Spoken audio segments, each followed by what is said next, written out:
Hello there, and Happy New Year to everybody. Uh, I'm just making this little video. It's the first one I've made in a while. Um, what I really wanted to say is that if there's one thing I've learned over the years, it's that your inherent spiritual nature will always re-emerge and come through any crises.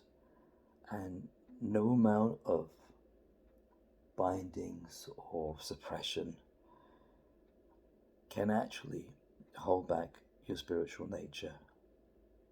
It will always come through. It will always break free of bindings. It will always break free of what is false for you. And that is how things are meant to be. So,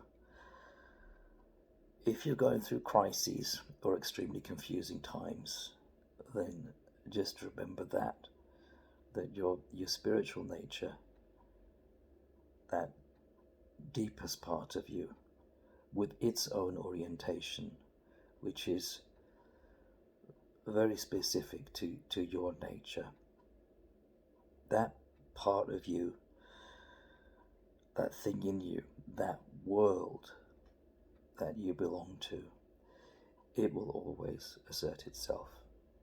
And it has that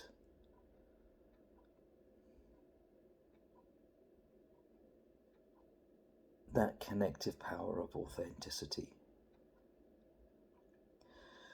So if you go through confusing times and crises, just remember that always, your inherent nature will come through, and it is spiritual, and it will give you the light and the guidance and the blessings that you need, because it is who you are, it is what you are, more importantly, and it is deep in you, and it is deep in the real world. So don't worry.